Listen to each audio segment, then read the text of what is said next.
Друзья, всем привет, с вами Олег и канал StableDiff. У нас сегодня речь пойдет про RUI Video. RUI Video — это новенькая прям модель, которая недавно вышла для генерации видео, и на мой взгляд она действительно заслуживает внимания. Очень классная модель. И здесь есть две схемы генерации. Одна изображение видео, а вторая видео по двум изображениям. И вот вторая схема вообще очень классная, действительно очень крутые результаты выдает. Но сегодня вы посмотрите, как это все выглядит. RUI Video — это модель преобразования изображения в видео, способная генерировать видеоролики кинематографического качества в разрешении 768 пикселей, частота кадров 24 кадра в секунду. Общая продолжительность видео 5 секунд или 120 кадров. Но видео можно генерировать, конечно же, не только 120 кадров и 5 секунд, можно генерировать там 2 секунды, 3 секунды и так далее. От количества кадров будет зависеть потребление видеопамяти, но сегодня мы поговорим, какие вообще требования к железу для генерации на RUI Video. Также RUI Video поддерживает управление камерами, это очень здорово, то есть вы прям выбираете, куда камера должна поворачиваться, и она реально будет при генерации видео поворачиваться в эту сторону, влево-вправо, вверх и вниз. То есть это просто выбирается опцией прям в самой схеме. Но это еще не все, здесь есть вообще управление амплитудой движения в кадре. Вы также можете опцией просто выбрать, насколько сильным должно быть движение, и получаете уже более сильное движение или более слабое движение. Но и самое интересное, на мой взгляд, это генерация промеж двух кадров. То есть вы создаете начальный кадр, конечный кадр, и ваше видео протекает от начального кадра к конечному. Если вы генерируете на флакс, то вы прям действительно можете сгенерировать персонажа, который очень сильно похож, прям вот копия, но немножко в другой позиции. То есть там на определенном сиде, например, получить. И тогда вы получаете прям действительно очень прям контролируемое движение. Это прям вот классная схема. И сегодня мы, естественно, посмотрим на нее. Теперь давайте поговорим про то, какие ресурсы необходимы для генерации на этих моделях. Используя RTX 3090 или 4090, вы можете генерировать видеоролики с разрешением 512 в 120 кадров или разрешением 768 в 72 кадра. И на своей видеокарте я смог это проверить. При разрешении 512 я смог получить 120 кадров. То есть мне видеопамяти на это хватило. И выглядит это примерно вот так, как вы сейчас видите на экране. Настройки я вам покажу, которые я выставлял. Скорость генерации у меня составила 56 секунд на итерацию. Соответственно, 512 это разрешение, 120 кадров было, 25 шагов. Видеопамяти, на удивление, заняло всего 6 гигабайт, остальное все, похоже, улетело в оперативную память. И по времени это заняло 1580 секунд, то есть где-то 20 минут. Очень долгая генерация, и, конечно же, это некомфортно при таком времени генерировать. Но двухсекундные ролики, они генерируются значительно быстрее, потому что там есть настройки с более высоким потреблением видеопамяти. И вот, например, 512 разрешения, 48 кадров у меня сгенерировалось за 170 секунд, это примерно там 2,5 минуты где-то. И скорость генерации у меня составила 5,6 секунд на одну итерацию. Здесь настройки действительно настолько широкие, что они позволяют генерировать, в принципе, вообще на любой видеокарте, потому что есть выгрузка в оперативную память, то есть можно прям очень широко все это настроить. Я сегодня вам покажу настройки, которые позволят вам подстроиться именно под вашу видеокарту. Что я могу сказать про качество генерации? Генерации получаются действительно слаженными, движение рук и ног вполне нормальные, детализация даже при 512 пикселей она нормальная, при 768 детализация вообще отличная. И вот вы можете посмотреть сравнение сейчас на экране, как выглядит 512 разрешение и 768. Теперь по поводу установки RUI Video. Установка предельно простая, все, что вам нужно, это установленный и обновленный Conf.ui. У меня есть два варианта установки Conf.ui. Первый — это привычная портабельная версия Conf.ui. Я рекомендую именно ее устанавливать. И второй вариант — это десктопная версия Conf.ui. Десктопная версия Conf.ui подойдет больше для начинающих. Она устанавливается как обычная программа Windows. Просто экзешный файл, щелкаете «Установить», выбираете куда и устанавливаете. Опять же, видео будет на бусте приложено, инструкции по установке, они тоже все будут на бусте приложены. Ну а теперь давайте запустим Conf.ui. Запускаем его, переходим в менеджер. Менеджер, естественно, у вас тоже должен быть установлен. Там в инструкциях установка менеджера тоже присутствует. Переходим в менеджер и находим здесь опцию Custom Nodes Manager. В поиске здесь пишем слово RUI. У вас находится вот такой вот набор узлов.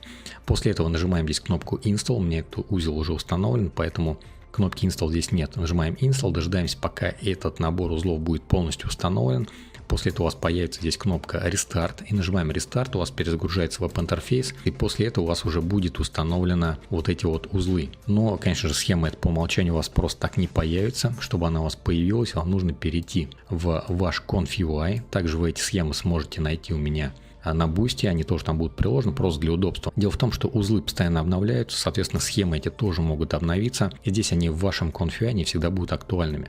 Поэтому переходим в корневую папку Conf.ui, вашего установленного Conf.ui, заходим в папку Conf.ui, заходим в папку Custom Nodes. Здесь можно сделать вот сортировку, я вот люблю вот так делать по дате, и у вас в самом верху должна появиться вот такая вот папка RUI Models. Это как раз таки модель RUI Video. Заходим в эту папку, переходим здесь в Conf.ui, переходим в папку Workflows. Здесь вы найдете 4 схемы, не 2, а 4. Почему именно 4? Смотрите, здесь есть некоторые пометки. 80G это для видеокарт, 80 гигабайт видеопамяти. Наверняка это вам не подходит. Это для профессиональных видеокарт типа A100, в общем, которые обладают большим объемом видеопамяти. Ваши схемы здесь вот эти вот две, вот это и вот это. Первая схема это Start Frame, то есть начальное изображение, и по нему генерируется видео. Вторая схема это Start and End Frames, то есть, соответственно, два кадра, начальный и конечный, по ним генерируется видео. Что вам нужно сделать? Вам просто нужно взять схему, например, Start and End Frame, и закинуть ее вот сюда вот в Conf.ui, в рабочее пространство. Поскольку у вас узлы вот эти уже установлены, у вас, соответственно, никаких узлов красных быть не должно. Если у вас какие-то узлы красные, то посмотрите вот здесь в менеджере Custom Nodes, выберите здесь, например, Import Failed. Вот у меня есть, например, узлы, которые не установились. Посмотрите, вдруг этот узел у вас не установился. Если он не установился, то, возможно, на этапе загрузки этих узлов у вас оборвалась там связь интернета. В этом случае, опять же, зайдите в папку Conf.ui Custom Nodes и удалите просто эту папку отсюда и заново эти узлы установите. В этом случае у вас проблем уже быть не должно. То есть у вас эти узлы уже установятся нормально, и, как правило, это бывает помогает. Далее давайте посмотрим на первую схему. Это вот схема как раз-таки от изображения в изображение. Почему я с этой схемы начал? Потому что эта схема, на мой взгляд, самое интересное в этом наборе узлов. Давайте посмотрим, из чего это здесь все состоит. Кстати, здесь необходимо загрузить модель, да, но эта модель, она у вас загрузится автоматически. Здесь вот смотрите, есть автодаунлоад, у меня сейчас none стоит, но вы здесь выбираете yes, то есть скачать эту модель, потому что она у вас еще не скачана. И вот эта модель RUI Mini 7B, она у вас скачается на автомате. То есть, когда вы нажмете кнопку Q, то есть просчитать генерацию, в этом случае у вас эта модель загрузится и уже расположится в необходимую папку. Соответственно, вы всегда сможете открыть консоль и посмотреть, что здесь происходит. Если у вас происходит загрузка модели, ни в коем случае не закрывайте консоль, не прерывайте эту загрузку, потому что если вы ее прервете, то в этом случае у вас эта загрузка может уже не продолжиться. В этом случае придется эту папку с моделями удалить и заново запустить загрузку модели, либо вручную эту уже модель вместе со всеми файлами скачивать с Hugging Face. Но я вам рекомендую все это загрузить именно на автомате, потому что это намного удобнее. Далее мы загружаем первое изображение и второе изображение, то есть от этого изображения у нас видео будет переходить в это изображение. Далее здесь всего лишь есть вот такой вот один узел. Этот узел отвечает за генерацию видео. Последний вот этот узел — это Video Combine, это вообще сторонний набор узлов из Video Helper Suite. Он просто секвенцию преобразует в видео формат, например, MP4 здесь выбран, может там в GIF преобразовывать, в общем-то различные варианты здесь есть. Он не относится в принципе к RUI видео, то есть это отдельный набор узлов, и он такой вот универсальный, как правило, он при видеогенерации везде используется. Ну, давайте теперь посмотрим на основные настройки. Основные настройки будут одинаковые и для схемы с одним изображением, абсолютно все то же самое, но там просто будет подаваться одно стартовое изображение, второго изображения не будет. Настройки все вот здесь в одном узле, это очень удобно.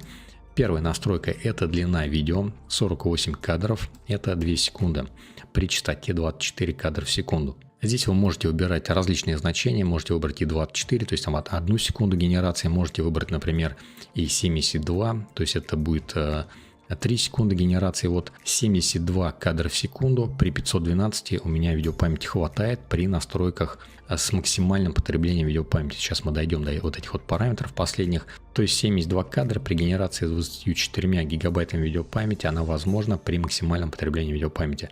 Далее у нас идет размер изображения, то есть 512 на 512. Здесь вот такой странный вариант выбора разрешения. И что он означает? Здесь мы выбираем 512, это означает, что мы 512 умножаем на 512 и получаем площадь. И, соответственно, вот это изображение, оно будет приводиться в наших пропорциях в площадь примерно равную 512 умноженное на 512. То есть это не означает, что у нас по короткой стороне будет 512 или по длинной стороне 512. Нет. То есть изображение будет в своих пропорциях, как оно и есть. Если там вытянутое, значит вытянутое. Если квадратное, значит квадратное. То есть вообще не имеет значения. Вы можете генерировать различные форматы изображения, различные пропорции. И площадь изображения, соответственно, будет подгоняться под вот этот формат, умноженный сам на себя. Если вы поставите 768, например, вот так вот, то в этом случае у нас 768 умножается на 768. И вот наше изображение в ее родных пропорциях подгоняется под площадь 768 умноженное на 768. Здесь у меня вот такие вот настройки. И вот при 512 значительно быстрее генерация происходит. У меня генерируется за 170 секунд, получается, при 48 кадрах, а при 768 генерация идет где-то в 2 раза дольше. Далее у нас есть сит, естественно, мы его можем зафиксировать, чтобы последующие там какие-то обработки делать с этими секвенциями, да, то есть чтобы эта уже генерация видео не пересчитывалась, а вот секвенция отсюда оставалась, и мы ее там дальше как-то могли забирать. Соответственно, мы здесь тогда должны фикс поставить. Если ставим randomize, то в этом случае у нас получается каждый раз разная генерация. Они действительно будут разные. Может быть, там какая-то генерация может быть неудачная, при другом сиде она может быть очень даже удачная. Далее у нас количество шагов. Можно поставить, кстати, 20 шагов. Я тоже пробовал. Если мы поставим 20 шагов, то в этом случае у нас, конечно, генерация будет пропорционально быстрее. Ну, примерно на 1/5, да, получается. То есть 25 и 20, там, примерно на 1/5 будет быстрее. В принципе, качество тоже в этом случае остается приемлемым. Прям сильно оно как-то прям не портится. Но оно становится немножко похуже, конечно же. Далее CFG. Оставляем, в принципе, 7. Это нормальное значение. Нормально генерируется изображение. Оно не пережженное. Оно не рассыпается. То есть все в порядке. То есть 7 CFG здесь приемлемое значение. Планировщики. Сейчас на экране вы можете посмотреть, как выглядит генерация с различными планировщиками. Ну, выглядит она вот так вот. Я бы выделил здесь LRA и выделил бы DDIM. Вот эти два планировщика, они, в принципе, хорошо генерируют, я бы остановился на них. И теперь самые интересные опции, которые здесь есть, это Motion. Motion – это амплитуда движения, она у нас измеряется от единицы до 4.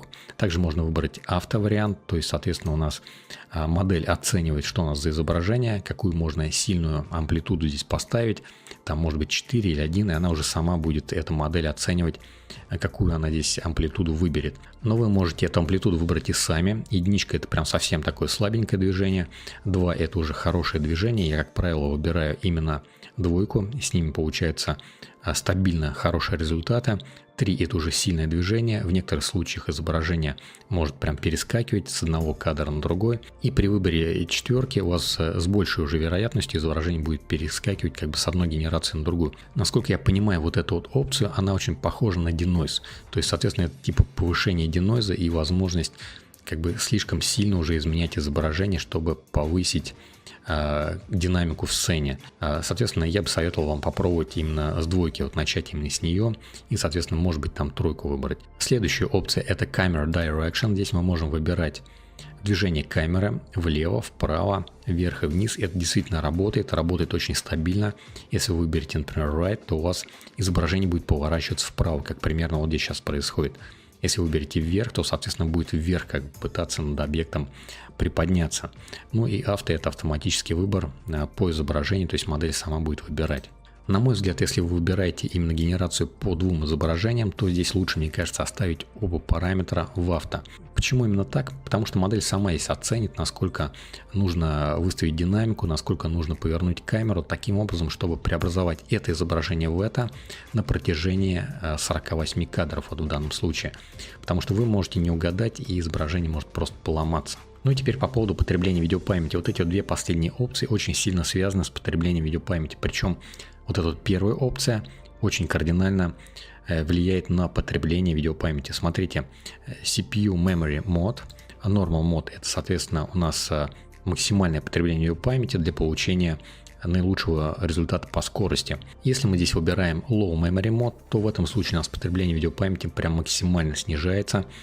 Там снижается вообще кардинально, по-моему, до 6 гигабайт может снизиться. То есть настолько маленькое потребление видеопамяти, что вам, наверное, в любом случае этой видеопамяти хватит. Но обратная сторона этой опции, конечно же, это понижение скорости генерации.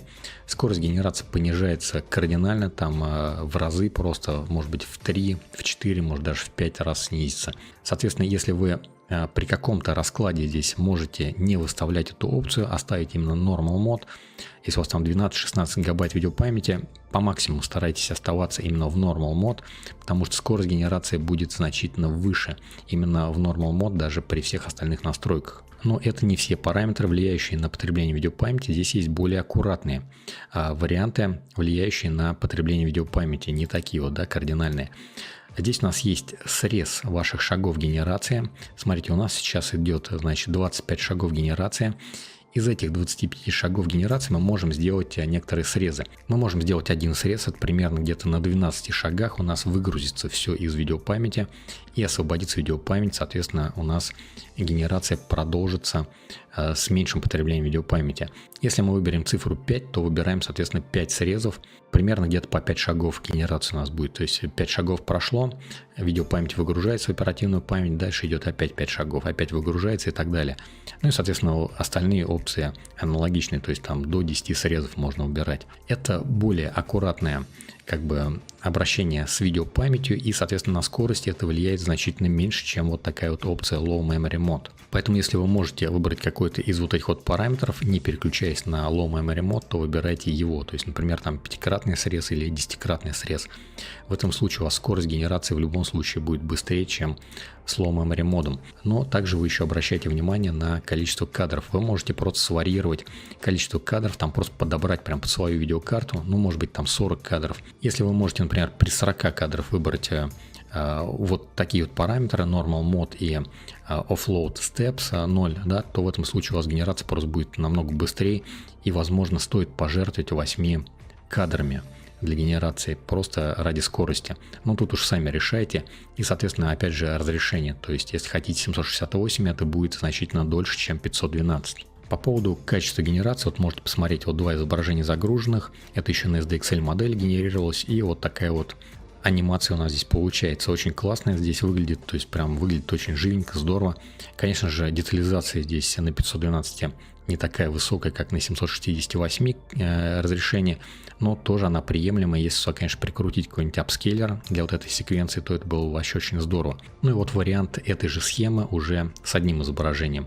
Найдите здесь 100 отличий. Этих отличий здесь практически нету. Единственное отличие — это одно изображение, которое подается на вход. Видите, второй вот этот вот input для изображения, он просто пустой. То есть сюда мы просто ничего не подаем, и в этом случае у нас уже схема автоматически преобразовывается в схему с одним изображением. Помимо этого, настройки здесь тоже остаются практически те же самые. Посмотрите, здесь разницы почти нету. Я единственное здесь что сделал, это я выбрал поворот камеры, и вот обратите внимание, как работает поворот камеры left. То есть камера у нас поворачивается, и у нас получается как будто голова персонажа, но здесь нашего дракона, она поворачивается в сторону.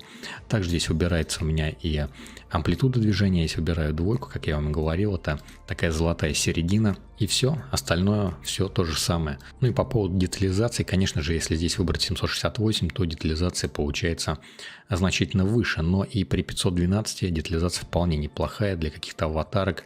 Это вполне подойдет, то есть будет очень классные аватарки у вас получаться, или такие вот короткие видео. Опять же, последний кадр отсюда можно попробовать взять, запихнуть его в самое начало и продолжить движение. Нужно учитывать, что у вас детализация в последнем кадре будет уже значительно ниже, чем детализация здесь в начальном кадре.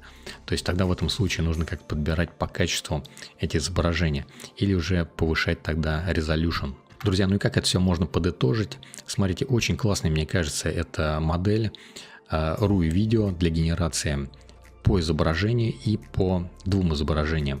В отличие от Hunyuan, которое вот видео выходило до этого, там у нас генерация была только по подсказке.